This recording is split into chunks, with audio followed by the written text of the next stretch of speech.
Panjenenganipun para kiai, ibunya para ustad lan para ustazah ingkang tansah rinten dalu sumandhing kitabing suci wahyuning Ilahi. Pinangka kiblating panembah ingkang satuhu luhuring budi.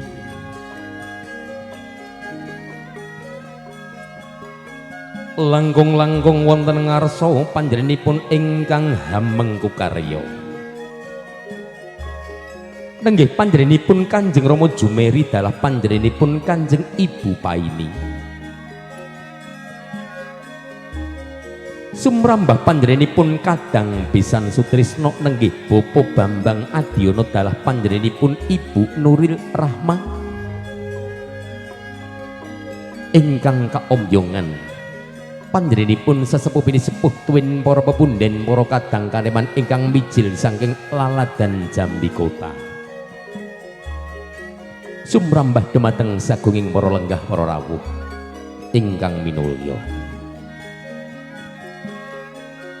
Katingal panjenenganipun suba manggala suba. Keleresan panjenenganipun Raka Mas Yanto ingkang sampun kepareng andherekaken tindak nyori sang temanten putri jengkar saking panti pamondokan panti Palareman.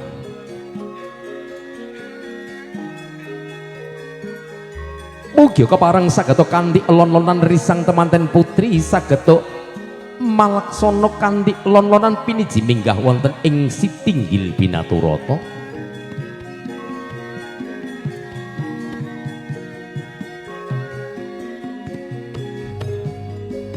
Ingkang sampun paripurna pangadibusana dian mekar dekorasen ngrucat busananing risang temanten saribit miturut adat Widiwidana Surakarta hadiningrat.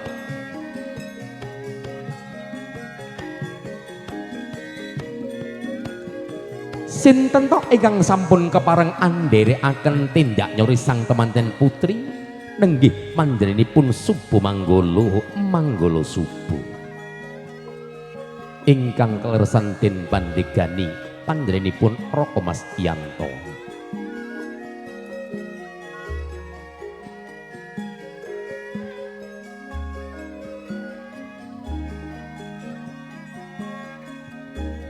Kenya ayu Lailatul Maghfirah ingkang sampun kaapit keng Rama dalageng ibu.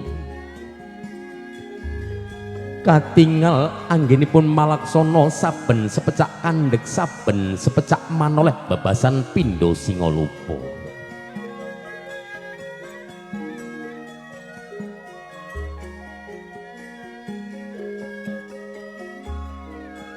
Suba Manggala Suba.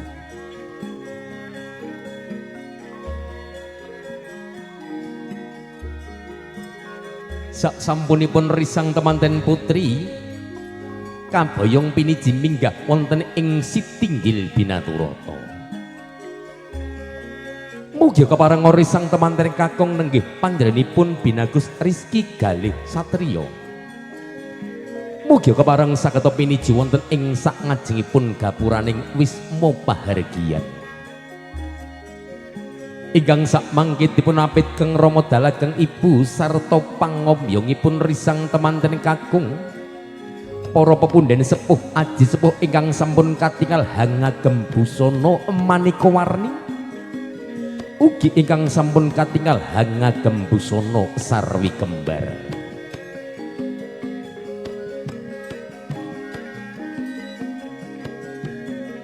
Suba Manggala Suba. Ingkang sampun kepareng andherekaken tindak nyori sang temanten putri Kenya ayu Lailatul Maghfirah badhe minggah wonten ing Sitinggil Binaturata.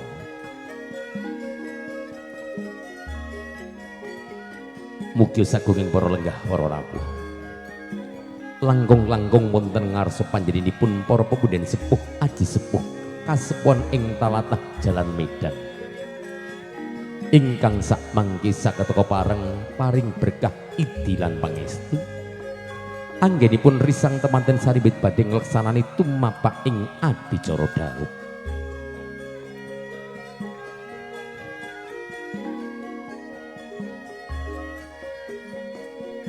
Panjenenganipun subuh manggolo subuh ingkang sampun kepareng andherekaken risang temanten putri minggah wonten ing Sitinggil Benaturata. Mugi kepareng keng Rama dalageng ibu sumrambah kenya ayu Lailatul Maghfirah saged anglenggih wonten ing papan palenggan ingkang sampun samekta. Setelah mempelai wanita berada di pelaminan yang dihadirkan bersama beliau wonten panjenenganipun Raka Mas Yanto.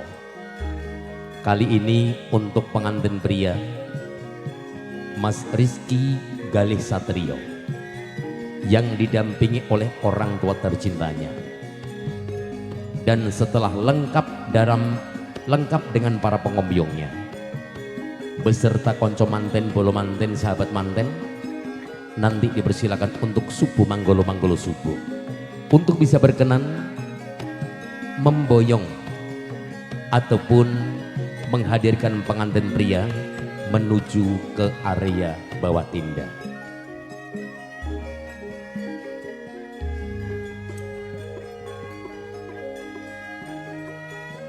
Panding pancorot pancorong busananipun risang temanten kakung saya cedak, saya cetha, saya caket, saya ngalila.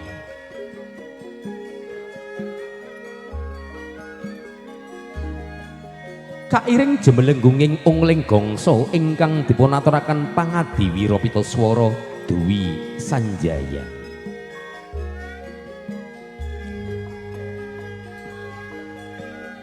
Sak sampunipun subuh manggolo subuh andherekaken tindak nyori sang temanten kakung kanthi lon-lonan lumebet wonten ing madyaning bahagia. Sinten to ingkang sak mangke tinanggenah andhaupaken risang temanten saribit nenggih pangadi busana ingkang sampun anggadhahi asma kondang kalapa DMD Dian Mekar Dekorasa.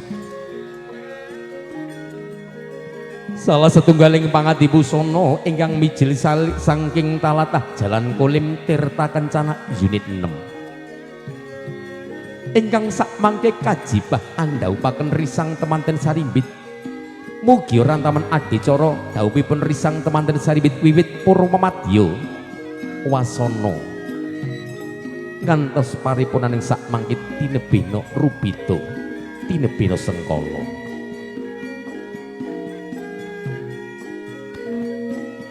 Subuh manggolo subuh yang tengah menghantarkan pengantin wanita menuju ke pelaminan, yang tengah menghantarkan pengantin pria menuju ke area di mana nanti beliau akan dipertemukan. Subuh manggolo subuh kali ini akan membawa pengantin wanita turun dari singgasana untuk bisa menuju ke area di mana nanti beliau berdua akan dipertemukan.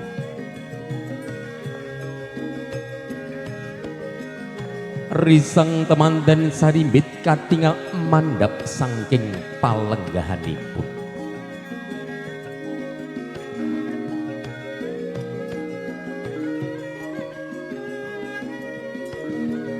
Raka Mas Yanto ingkang sampun kepareng andherekaken tindak nyori sang temanten putri mandhap saking Sitinggil Binaturata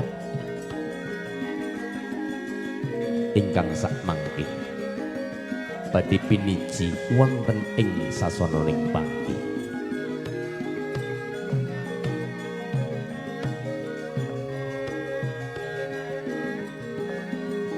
Setelah subuh manggolo subuh,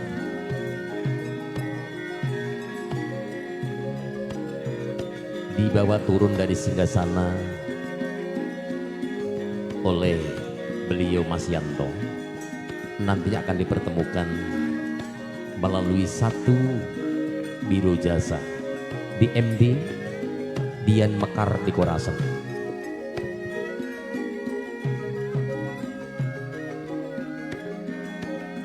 keparenga pangadi Wirapita-swara sakatohang kantos salah setunggaling gangsa kebugira kangge ngleksanani tumampaking adicara dhaup.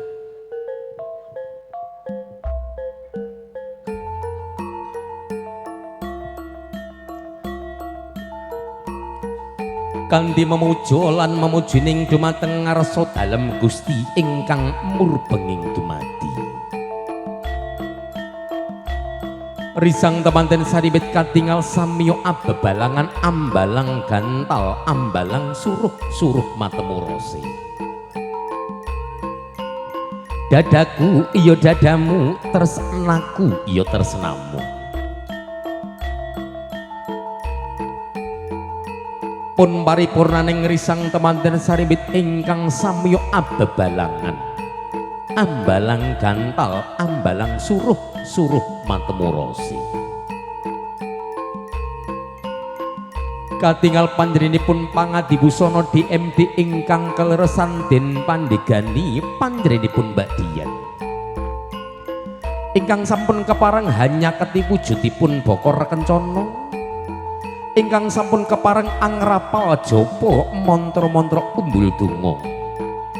Mugia reruncening adicara dhauphipun risang temanten saribet tansah manggihana rahayu wilujeng ngantos paripurnaning sak mangke.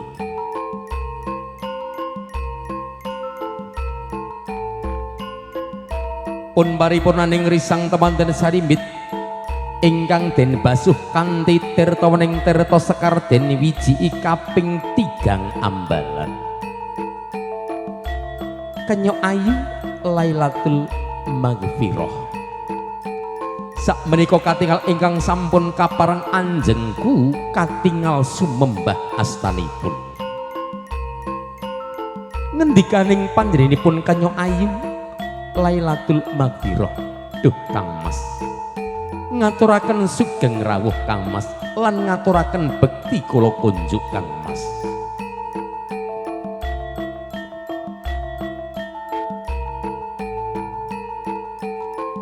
Sak sampunipun paripurna kaleksanan tumapaking adicara samiya abebalangan. Ugi sak sampunipun paripurna risang temanten saribet kabasuh kanthi tirta wening tirta sekar den wiji kaping 3 ambalan. Pinagus Rizki Galih Satriya. Mugi kepareng sigra hanggedruk wujudipun kanaan antiga. Kanaan antiga padha pecah saknalika menika pratandha risang temanten saribet pecah saking panggulawenteng Rama. Pecah saking panggulawenteng ibu saged manjing jroning pribadi.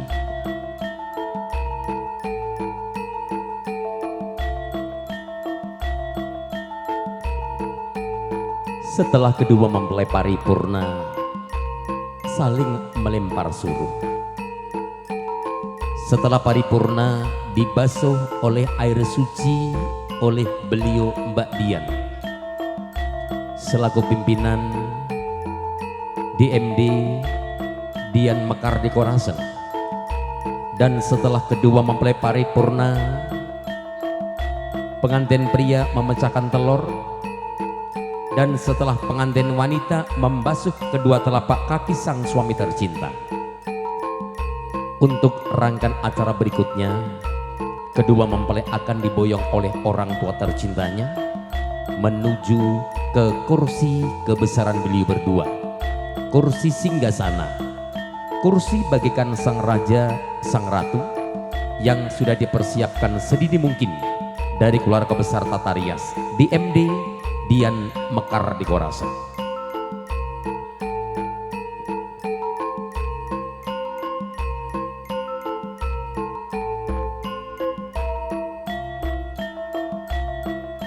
Keparenga pangadi Wirapita-swara Dwi Sanjaya saketaka pareng hagantos salah setunggaling gangsa kodhok ngorek kangge pangiringing risang temanten sarimbit sak mangke badhe kaboyong keng Rama dalageng ibu minggah wonten ing Sitinggil Binaturata.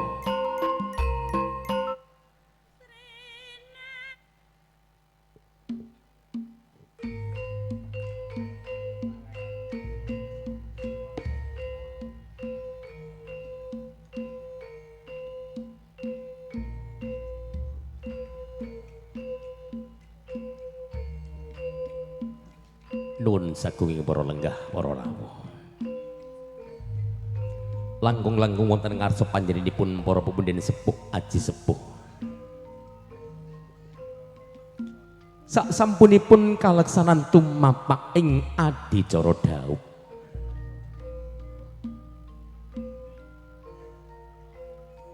Menggah titi laksana adicara ingkang badhe kaleksanan. Keparenga pangadi busana DMD Dian Mekar Dekorasi ingkang sak menika katingal subuh manggala-manggala subuh. Katingal kleresan wonten Raka Mas Yanto. Saged andherekaken tindak nyori sang temanten sarimbit ingkang den apit kang Rama dalageng ibu saged kanthi lon-lonan minggah wonten ing Sitinggil Binaturata.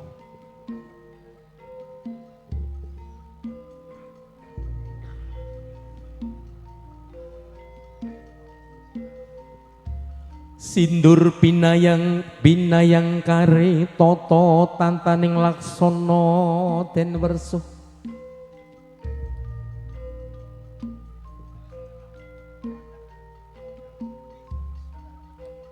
Nurut jumbuh ngendikaning para winasih sarjana sujana ing awiyaji nempana ing maruta nenggih Ki Hajar Dewantara.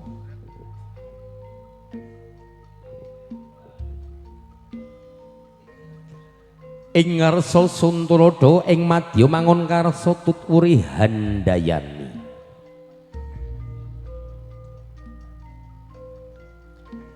Sak sampunipun kang Rama dalageng ibu nampi wujudipun selendang kawung ingkang sinulam benang jani. Nggir, anakku cah bagus kelawan cah ayu, tutna lakune wong tuamu yo nggir.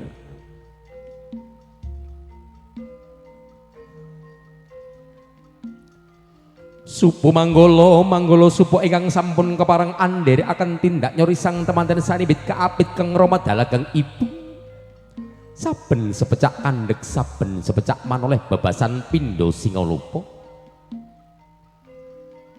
Mugi sakata kepareng kanthi lon-lonan risang temanten saribit minggah wonten ing kursi gading dampar kencana.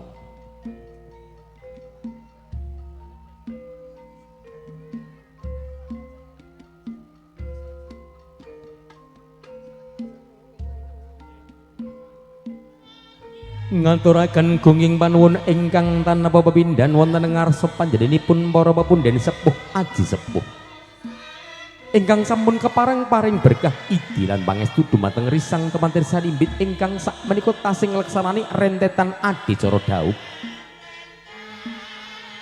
Risang temanten sanimbit piniji minggah wonten ing Sitinggil Binaturata.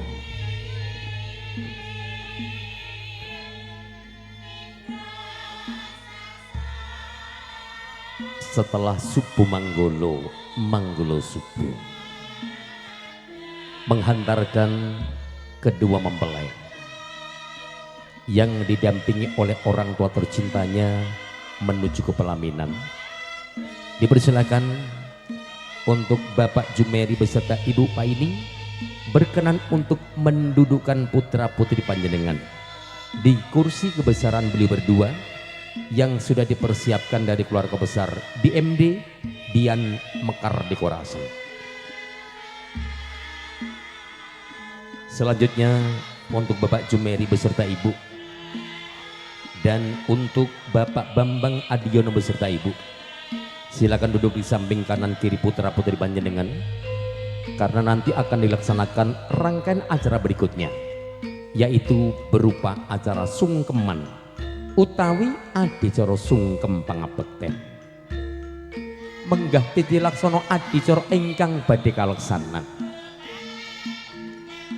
Binagus Rizky Galih Satrio sumrambah panjenenganipun kenya ayu Lailatul Maghfirah ingkang sampun kepareng mandhap saking palenggahanipun.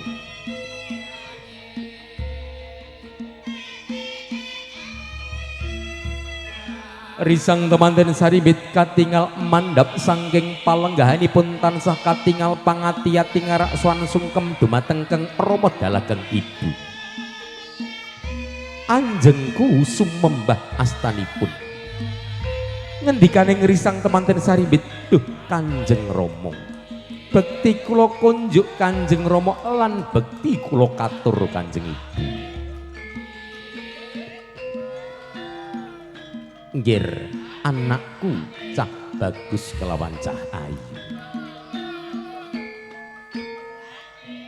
Rumangsa kadodok rasaning atiku nggir. Wong tuamu eling jaman cilikanmu sliramu tansah tak leliding saiki tumekaning dewasamu ngerti sejatining urip lan ngerti bekti marang wong tuamu anakku cah bagus kelawan cah ayu. Bungah rasaning atiku nggir tak tampa bektimu marang wong tuamu anakku klorone cah bagus kelawan cah ayu.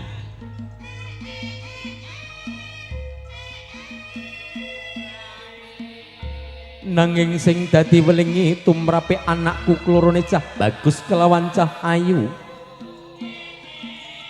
andisi ana anggonmu manembah wonten ngarsa dalem Gusti ingkang murbenging dumadi. Bekti marang wong tuamu banjur ngarak sowan bekti marang kadang pisan kunggir anakku cah bagus kelawan cah ayu.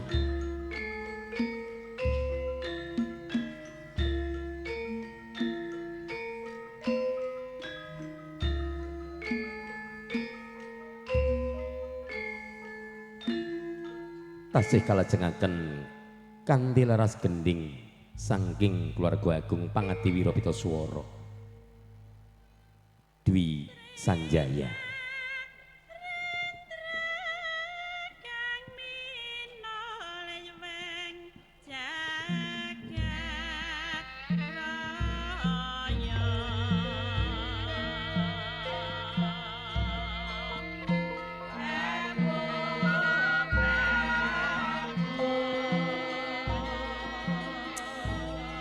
Kanthi jemelenggunging ungling gongso ketawang Sri Enalindra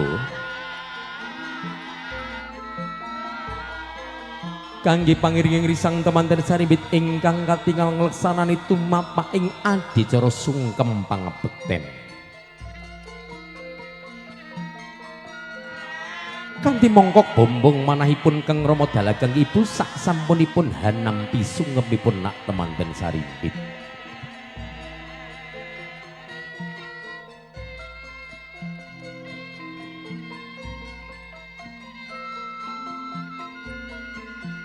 Piweling saking Kang Rama dalageng ibu tumrape putra putrinipun. Lamun to sliramu andisi anggonmu manembah wonten ngarsa dalem Gusti ingkang hakarya jagat. Bekti marang wong tuamu banjur bekti marang kadang pisan kunggir. Welingi wong tuamu aja sira bedak-bedake endi wong tuwa lan endi mara tuwa nggih.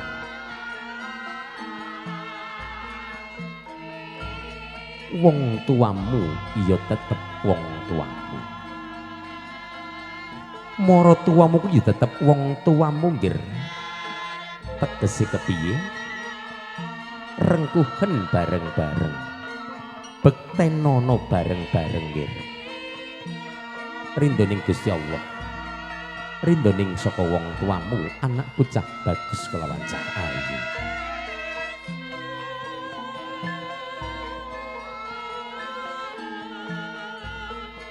Tumete sing waspa bebasan tumete sing mutiara kanthi mongkok bombong manahipun Kang Rama dalageng ibu sak sampunipun hanampi sungkemipun nak temanten Sarimbit.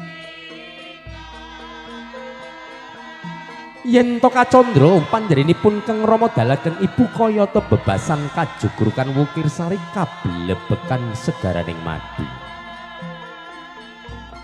Ingkang sampun mangertosi putra putrinipun sak menika sampun katingal dewasa.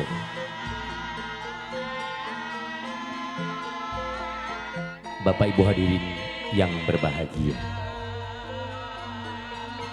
Setelah kedua mempelai paripurna melaksanakan dalam rangkaian acara sungkem pangabekten,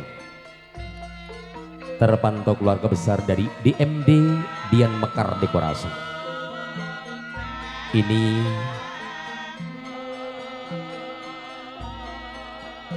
tengah mengarahkan kedua mempelai melaksanakan rangkaian acara berikutnya, yaitu berupa acara kacar kucur. Sering kami sampaikan, bahkan sejarah mengatakan, setahu saya apa yang tengah dilaksanakan mempelai pria Mas Rizky Galis Satrio itu melambangkan Mas Galis Satrio sekarang sudah menjadi imam keluarga, sudah menjadi pimpinan keluarga, sudah menjadi pasangan suami istri yang sah menurut agama, sah menurut pemerintahan, dan mempunyai rasa tanggung jawab yang sangat besar.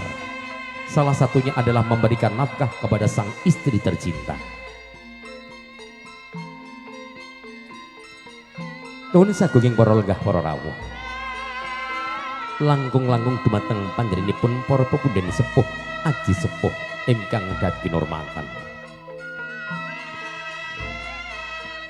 Saksampunipun paripurna risang temanten saribit ngleksanani tumapak ing adicara kacar kucur.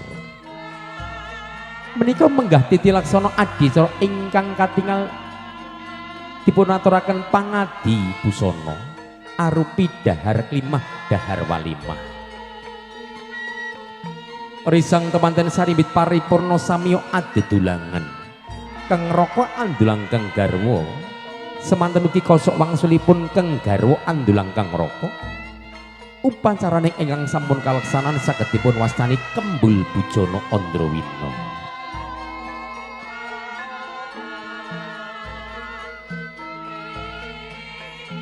Saksampunipun paripurna ngleksanani tumapaking adicara kacar kucur dahar klimah dahar walimah. Tuwin unjukan tirtawaning ingkang sampun kapiyarsa. Sajaipun keluarga Gong Pangadi Busana ingkang kepareng hangaturaken ubo rampe babakan adicara bedah ingkung utawi sempal ingkung.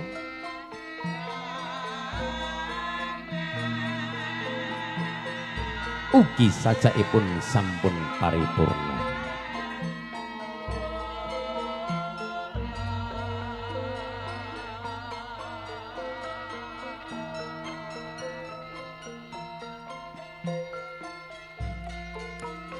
Ngaturaken gunging panuwun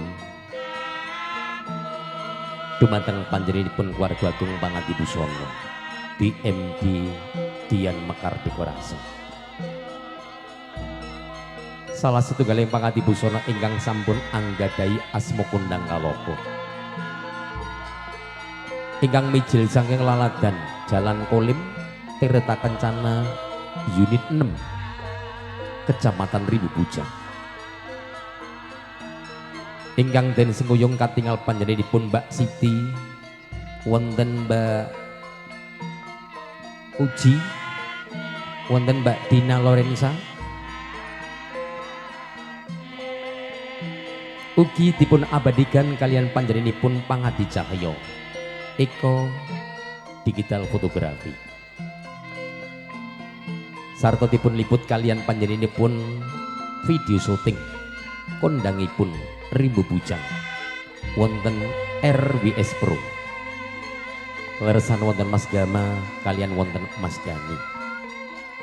Dumateng sagunging para lenggah para rawuh mekaten ingkang saged kula aturaken menggah upacaraning dawuhipun risang temanten sarimbit awit cengkar saking panti pamondokan panti Palereman ingkang sampun kasuwanaken panjenenganipun Pangadi Busana, ingkang sampun kadherekaken panjenenganipun Subo Manggala Subo, ugi ngaturaken gunging panuwun dumateng Raka Mas Yanto.